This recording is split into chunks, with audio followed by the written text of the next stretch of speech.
I don't want to be strong like man who look pretty. I want to be strong like bitch that fight bears in the forest. Welcome to another episode of Bitch vs. Bear with your hosts, me, Amber, my bestie, Sydney. Woohoo! We are co-owners of Shield Maiden Training Co., and this is a show where we bitch, laugh, and chat about all things fitness and wellness related to women and the LGBTQIA plus community. Damn right. I love the title of this episode. What is the title of this episode, Sydney? I'm walking on sunshine. Ooh. Okay, so if you couldn't tell from that amazing rendition, the days are getting longer and the weather is very warm, and It's it's actually shortening now. well, that's We've true. just passed solstice. Yeah, but like I feel like the weather's getting warmer for sure. Oh yeah, 100%. But it's also a really good time to take your fitness routine outdoors, Yeah. to take advantage of the elements. Like, we always complain in the dead of winter, like, oh, I wish I could just be outside. Like, this is the time we actually have to do that. So like, we're going to explore the benefits of exercising outdoors and share some of our creative ideas, and by our I mean mine, outdoor workouts. It's too hot for me. Also discuss like the safety tips for exercising in hot weather, and delve a little bit into the different summer sports. So things like surfing, paddleboarding, and beach volleyball. Awesome. Yeah, so let's get started. All right. So first up, let's talk about why exercising outdoors is so beneficial. There are several key reasons to swap the gym for the great outdoors. First, exercising the fresh air can improve your mood and mental well-being.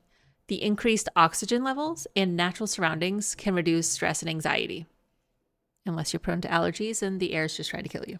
Well, usually in the summer, most allergens are knocked down. It's usually spring and fall, but you're an anomaly. So there's also sun exposure, which helps your body produce vitamin D. Yes.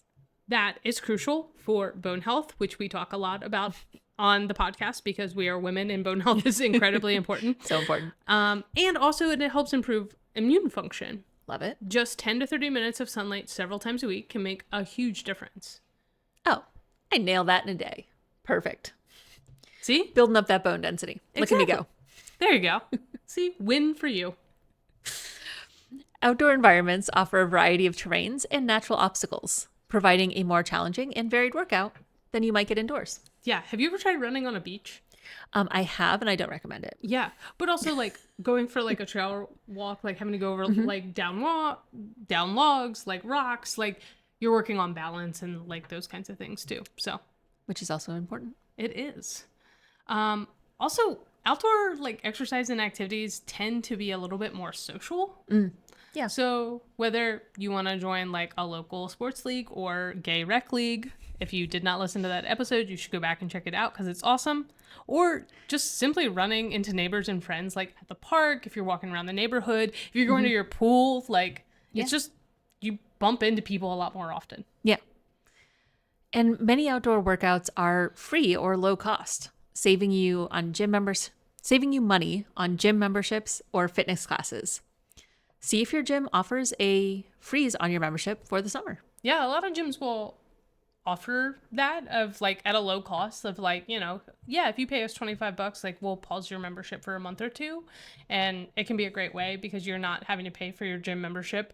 And then if you're traveling and doing things like that, you're not feeling like you're missing out on your gym, but you then still can hop back in without having to sign like a new contract and do all of that rigmarole. Yeah. Most places will let you pause your membership like once a year. Yeah. Summer's a great time to do it. Yeah. Also, well, the caveat to this is Yes. exercising in the heat can be challenging and potentially dangerous if you're not careful. So we want to make sure we also throw out some safety tips because we don't want you to get carried away. Yeah. Safety is important. Yes. If you, again, haven't listened to the first episode of July, hydration is incredibly important. So making sure you're drinking water before, during, and after your workout. You are going to consume more water if you're working out outside. So making sure you're starting early in the day, if you're planning on doing like a mid-morning workout, if you're doing an evening workout, you have the whole day to prepare. And also like a post-workout is a good time to do things like coconut water, or maybe like a sports drink, just to get your levels back up. Yeah, that's fair. Timing is important as well. Exercise early in the morning or later in the evening to avoid the peak heat of the day. Yeah. Although I feel like down here, peak heat doesn't hit till like 6 p.m. I feel like for us, well, it depends on where you live in terms of like also within your own city, because how much of what is around you is absorbing heat. Yeah. So a lot of times if you are in a city, your peak heat is going to be more like 4 or 5, because all day that asphalt and the concrete, the brick is baking. You're essentially inside a pizza oven. And this speaks to why it's really important for cities to have a lot of landscaping, because trees and plants make a significant reduction in heat. And so if you live in a more suburban area, your peak heat is probably around like 1 or 2. Like, we are really fortunate. We have a huge shade tree in our backyard. Our really nice. backyard is usually about 10 degrees cooler than our front yard, That just makes because of the sense, tree. yeah. And the breeze that comes through. And I've noticed our backyard and even our neighborhood is significantly cooler than if I'm downtown. Yeah, So, makes sense. yeah. Okay. The other thing is making sure we're dressing appropriately. What? So lightweight, breathable, and light colored clothing can help keep you cool. Hats, there's, lots of big brimmed hats are helpful. They also help wick the sweat and keep it on your brow, which helps cool you down. And then making sure you're wearing sunglasses for sun protection for your eyes. Even if you have dark colored eyes, like us light colored eyed folks tend to so sensitive. Like I cannot walk outside without sunglasses on. No. But even dark colored eyes need sun protection. Also because your eyes can get sunspots and like things on them. Like if you are a fair skinned individual, you can, just like your skin, your eyeballs are just as sensitive, and you can develop some fun things. So make sure you're putting on sunscreen, or not sunscreen, sun protection in the way of like glasses. Even if you don't want to wear sunglasses, a big brim hat, really helpful. Also keeping down the glare. If you're going to be on the water, definitely wear sunglasses. Yeah. The reflection of the water, insane. Yeah. I see that you stole my note as well. Yeah, sorry. Speaking of sun. Well, Sunscreen is really important, obviously, as Sid mentioned, and then tried to backtrack. Make sure you're applying a broad spectrum sunscreen with at least SPF 30 to protect your skin from harmful UV rays. Sun protection, it's really important. and if you're not a sunscreen person, so many good sun shirts are out there. That is the surefire way to make sure you don't get sunburned. Put on a sun shirt. Most of them are at least SPF 50. They have hoods so they come up over. Some have like long cuffs so it'll protect the back of your hands. One of the things that I was not great at as a young adult and child, but now I'm reaping the consequences of in my late 30s, is I sunscreened a lot of places, but I would often forget the back of my hands. So the back of my hands have a little more sun damage, and so like tend to be a little bit wrinklier than the rest of me because I didn't think about sunscreening the back of my hands. I have never thought about sunscreening the back of my hands. Well, there you go. Don't forget, and also the tops of your ears. That I do remember. Yep. And late part in the middle. Oh, yeah, I don't think about that. I have curly hair, and I always wear a hat. Like if I'm going to be out for a long period in the sun, I'm always wearing a hat, but it's a good place to remember to sunscreen. There you go. But sun shirts, surefire way. It's a good call. Yeah. Don't forget to listen to your body. The big sigh is so many of us push through when we're hot, or like we're at the beach, we're at the pool. Yeah. We need to pay attention and be like, oh, maybe I have pushed too hard. So like making sure you're aware of like heat exhaustion or dehydration signs. So things like dizziness, nausea, excessive sweating, dry mouth, you're getting an actual sunburn. Like Yes. you want to, if you're experiencing those, you want to stop exercising and cool down immediately. Yeah. Like it's Get okay. out of the sun. Yeah. Get some water. Get some water. Yeah. Even if you're like, oh, I'm just doing laps in the pool. Like I have a community pool. That's how I'm getting my outdoor exercise. Awesome. That's great. But you might need to get out of the pool and go into the air conditioning. Yeah. Or at least reapply your sunscreen. Yeah. Yeah. Drink some water. You have to drink water while you're in the pool too. Don't forget Don't that. drink the pool water. Don't drink the pool water. doesn't Have count. your water bottle. All right. Summer is a fantastic time to try out seasonal sports like paddleboarding, which is a full body workout, which improves balance and core strength. It's awesome. Have you ever tried yoga on a paddleboard? I have not. I bet I've seen people do it. It looks insane to me because I can barely do yoga like on a floor. It looks like fun.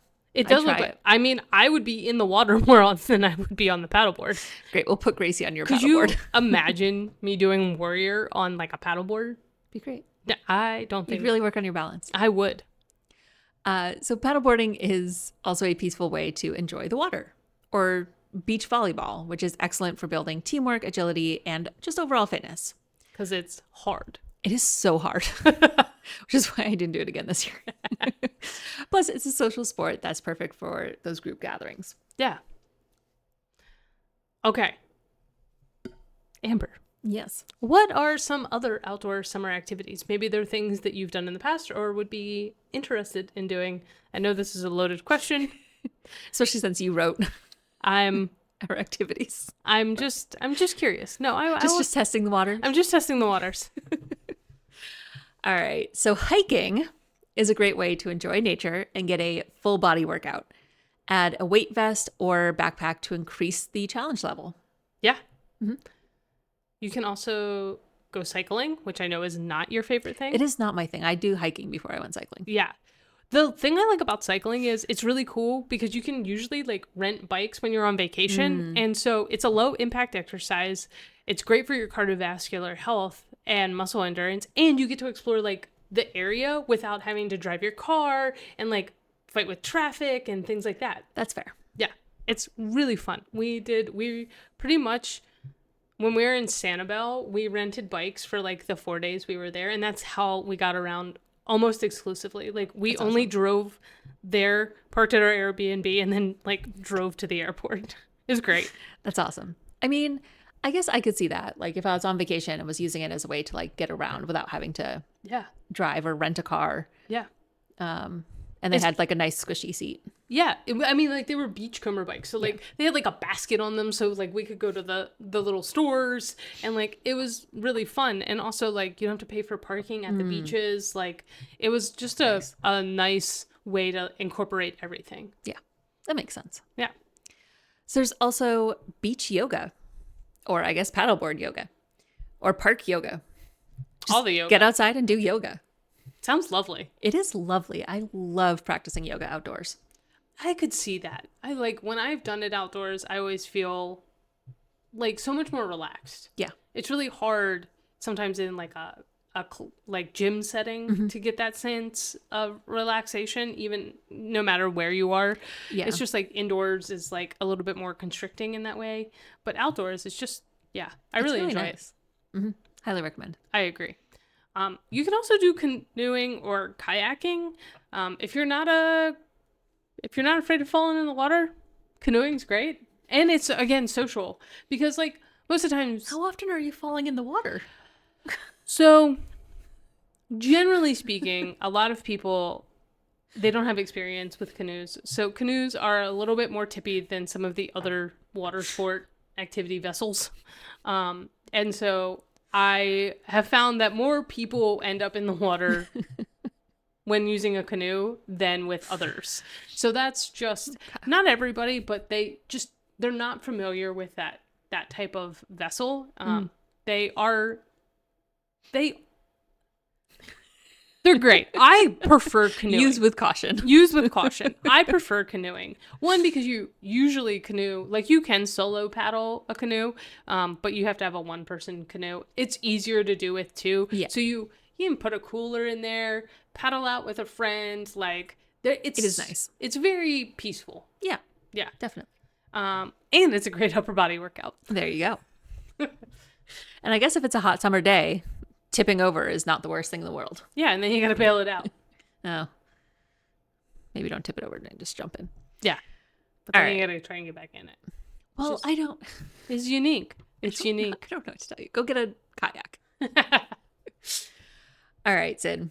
What are your favorite summer fitness activities? I think my top one is hiking. Shocker. One, because I'm just so used to doing it. It also, like, I like the, like, having somewhere, like, a place to get to. Okay, yeah. Like, so, like, usually when you're going for a hike, you're going somewhere because you're going up a mountain or you're going to a waterfall. Like, you're going somewhere with, like, a view and to, like, be really immersed in nature, which I really like. Mhm. It engages lots of muscle groups. Okay. You're using your legs, your core, your upper body, and it can be made to suit everyone's fitness levels. So Unless you hike with Sid. that is not true. So, like, you can do it with family and friends, and if you need to make the hike more challenging, you put on a backpack. Yep. Or you put on a weighted vest. If you need to make the hike less challenging, like, you can use trekking poles. You can make sure you're not carrying the backpack, or we can pick up flatter, easier hike. Like, it can be really tailor-made. We just hook all the dogs to Sydney. Yeah, exactly. All right. Well, what's your favorite summer fitness activity then? Well, you know how I feel about fitness and the outdoors. Yeah, you love yoga I do. outdoors. I know how you feel. So early morning walks with Gracie are really my primary daily outing during the summer because it just gets too hot. Because I really struggle with activity that is too strenuous in really hot weather. Like it is not for me. So I enjoy soaking up the sun by a body of water. Pretty much any body of water will do. Just add water. Just water. Reading by the water, but that's not what we're talking about. Swimming is a great workout and a way to stay cool when it gets really hot. Yeah. So I enjoy that in the summer. That makes sense. Yeah. I do enjoy being by water or mostly in water because I'm just a giant child. Yeah, pretty much. If you give me like a rubber ducky and a body of water, sounds great. Some dive sticks. Do you remember 90s Yes. summer dive sticks? Like, Oh my God. That or was the rings. the best. We had the rings. Well, my Yeah. aunt had the rings. yeah, Because we didn't have a pool, but she did. it's so nice. was It's so awesome. fun. It was the best. Yeah. We had the giant orca float. Yep. And you try and get everybody on it, and then like, Yeah, you can't. Nostalgia. so good. So good. All right. Whether you're running through the park, hiking a trail, or trying out a new sport like surfing or paddleboarding, the key is to enjoy the process and stay safe. Yes. Remember those tips and tricks from earlier. Yeah, definitely. All right. If you enjoyed this episode, please subscribe, rate, or leave a review on your favorite podcast platform. Or do all of the above. Or do all of the above. Or just comment about your favorite nostalgic Yes. 90s walking on sunshine themed. You know, what did you do as a kid? Like, I'm pretty sure we were playing like kickball. We had a cul-de-sac that we played kickball in. And Nice. like probably every evening after dinner, we would play kickball. And then like the ice cream truck would come by. Nice. Yeah. So that was kind of my 90s nostalgia. Nice. So Nice. leave a comment like that. Yeah. All right. That's a wrap. Whether you're lifting weights or lifting each other up, let's keep breaking barriers, building strength, and embracing our rainbow of resilience. I have to do it like that. Until next time, stay fierce and stay fabulous.